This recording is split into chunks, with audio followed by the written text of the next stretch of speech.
So, you're just a leech living off your parents at your ripe old age, huh, Lily? Leeches should get lost. This is going to be our house. My 8-year-old niece, Emily, spat out these hurtful words, grinning. My sister Anne and her husband Sam were snickering next to Emily. I could guess the kind of parenting they were doing, given the outrageous statement from an 8-year-old. I no longer feel any need to forgive them, my niece, my sister, or her husband. I felt the pent-up anger inside me flare up. My name is Lily. I live with my parents at our family home. I used to live on my own, but I moved back home because I was worried about my aging parents. I love my work, and I'm not at all interested in relationships. I never intended to get married in my life, and one of the reasons I decided to live at home was to cherish the time I had with my parents. My dad was a chef, and of course, he's really good at cooking. Even after retiring, he cooked for us at home, and I always looked forward to meals. Having experienced living alone, I missed my dad's cooking, which is one of the reasons why I returned home, but that's a secret. When I decided to live with them and support the household, my mom retired from the part-time job she had held for many years. She was hesitant, but I suggested it might be the right time. Both my mom and dad had been doing a lot of standing at their jobs and had sometimes thrown out their backs. I convinced them to quit their jobs, telling them there was no need to push themselves since I was supporting the household. I'm a mess outside of work, and I'm not good at housekeeping, so I appreciate that my parents are at home doing chores. It's a win-win relationship between my parents and me. Disturbing the stable life are my sister and her family. My sister Anne and her husband Sam bring their 8-year-old daughter Emily almost every week. They come uninvited, drive 30 minutes to our house, and ask for meals. My sister says, "It saves on our food expenses, so we come every week. Raising a child really costs a lot of money." And her husband Sam neither denies nor hides it. They would eat the meals my dad cooked as if it was their right, then leave without cleaning up. That was their weekly routine. Even if they just came, ate, and left, I might have let them do without anger, but my sister's other behaviors were unacceptable.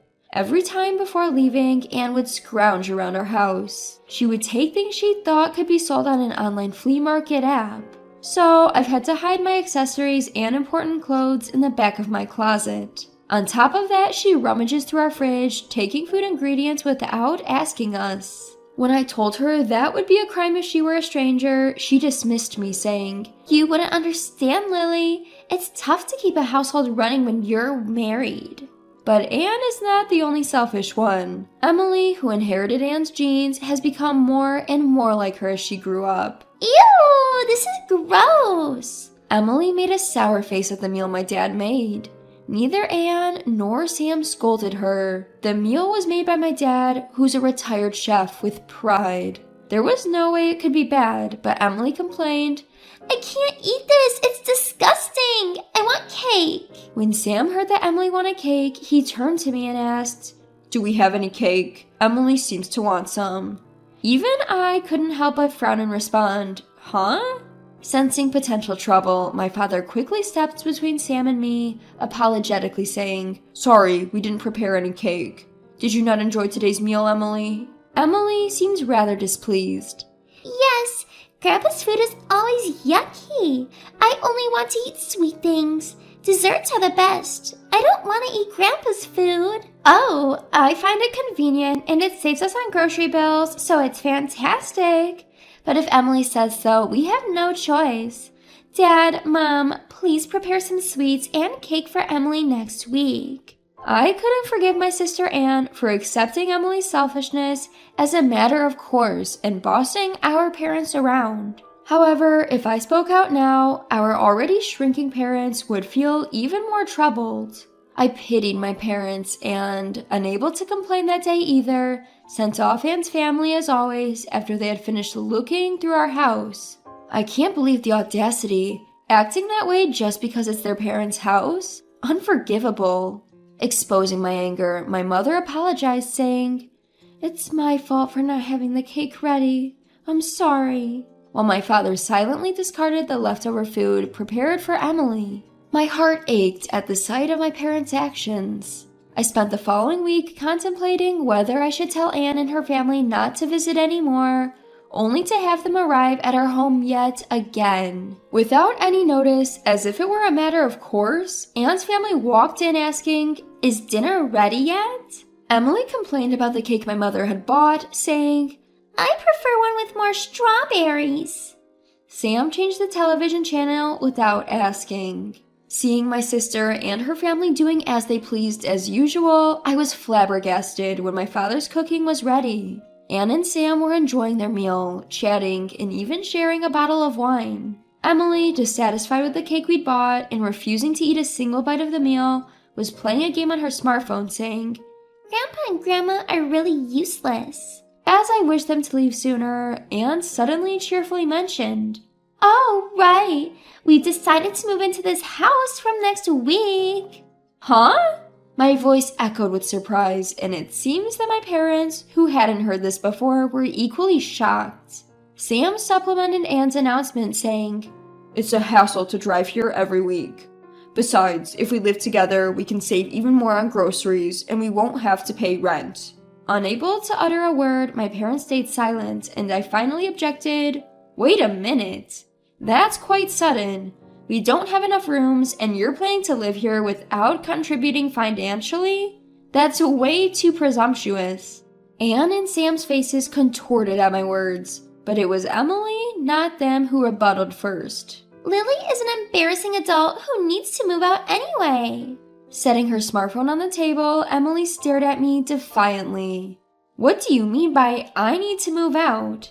"Lily, aren't you a parasite living off your parents at your age? Parasites should get out. This will be our house." Emily, sounding smug, received stifled laughs from Anne and Sam. For a moment, I wondered if an 8-year-old should talk this way. I had to do a double take when Emily, all of 8 years old, called me a parasite. Based on the reactions of Anne and Sam, I assumed that they had indoctrinated their daughter to think of me in such derogatory terms. "No, Emily, don't say such things. It'll hurt Lily's feelings," Anne said. "I don't want to live with Lily. I want her gone by next week. It's embarrassing to live with a parasite. What if my friends find out?" Emily was looking at me as if I were garbage. Anne and Sam were chuckling beside her. I felt a surge of anger, having endured their behavior for so long. "All right, as per your wishes, I will leave by next week. Rest assured," I responded. Anne's family seemed satisfied with my response. They left, as usual, without helping clean up. My parents looked terrified at the prospect of living with Anne's family, but they were relieved when I proposed a solution. There was so much to do before Anne's family moved in. My parents helped out, and it was a great relief. The house had been tidied up, and the move is complete. Just as little Emily asked, I've effectively moved out of the house for them. The day arrived when Anne's family was supposed to move in. I was busy organizing my stuff in my new place. I missed my old house where I had lived for so many years, but the new place was nice, and I felt a sense of relief, knowing that I wouldn't be irked every time Anne's family visited. While I was engrossed in cleaning, Anne had apparently been trying to reach me on the phone. My phone rang again, showing numerous missed calls from Anne. I picked up. "Lily, why didn't you pick up earlier? There's a problem with our house." Anne cried. "Well, it's my house actually. I've already demolished it," I said, half chuckling. Anne screamed, "What have you done?" I could only imagine their shock when they arrived to find the house in the midst of demolition. You see, when I had moved back to support my parents, the house was transferred to my name. It was my call to demolish it. I figured it was better to knock it down than let Anne's family take it over. The house was old anyway, and my parents agreed with my decision. I wanted my parents to enjoy their retirement, so I took care of all their expenses. Emily's comment about me being a parasite was, therefore, greatly misguided. I explained all of this to Anne. "You and Emily have said a lot of wrong things about me. It's not good to educate your daughter like this. It'd be a pity if Emily turned out to be like you." I told Anne, my voice dripping with sarcasm. She seemed more shocked than anything else. She'd selfishly run her mouth and then came to me almost in tears asking, "What should we do? After all, we've already terminated our lease and moved out from our previous house. We're going to end up homeless. Emily is still only 8 years old."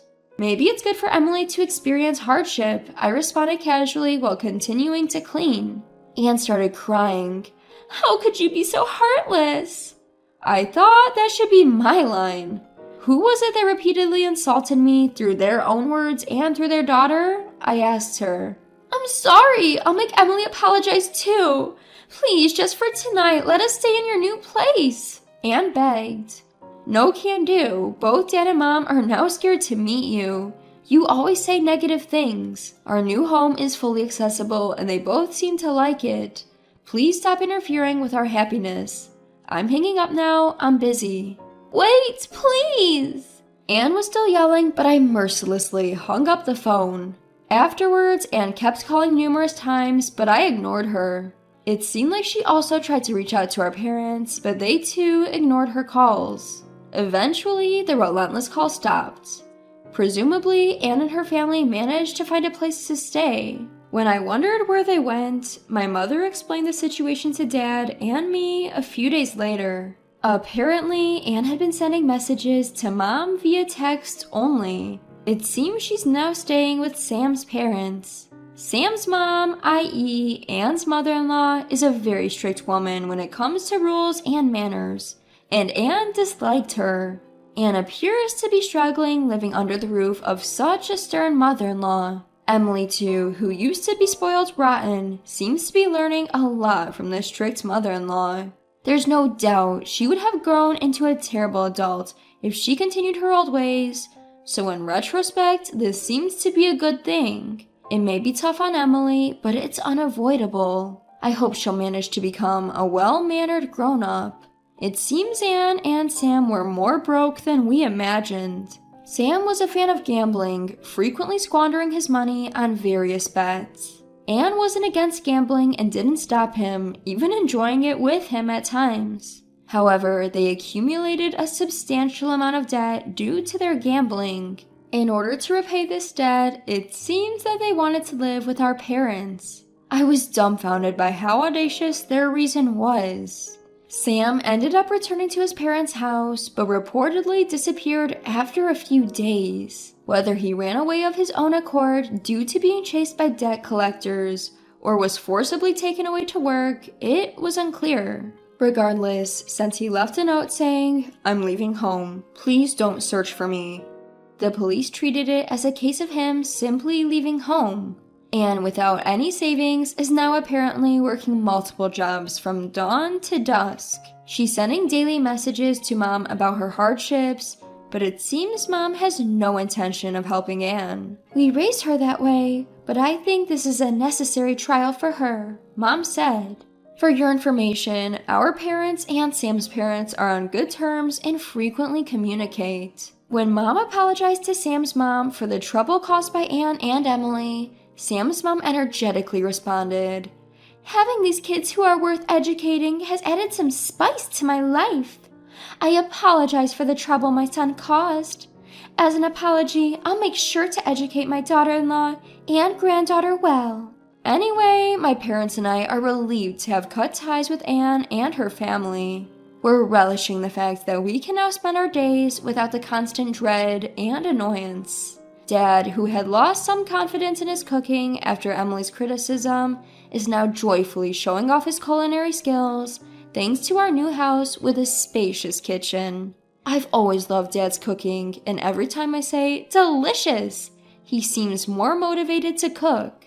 Mom, who used to get exhausted every time Anne's family visited and lost the energy to go outside, is now often going out since we moved. She joined a local club and resumed her old hobby of painting. My mom's forte is watercolor painting. She's always joyfully crafting her artwork under the gentle guidance of her teacher. Recently, she's been heading out to the park, sketchbook in hand, to draw various objects and scenes. We're eagerly looking forward to the upcoming exhibition by the art club my mom is a part of, and we plan to attend. My life continues as it always has. Busy but enjoyable as I continue doing the work I love. The constant nagging from my sister and her family has finally ceased, reducing my stress levels significantly. It wasn't until I felt this relief that I realized just how much stress they had been causing me. It's refreshing to remember just how bright and cheerful I can be. My parents are aging, but they are enjoying their lives now, which makes me happy. Even if they eventually need care, our home is equipped with accessibility features, making caregiving easier.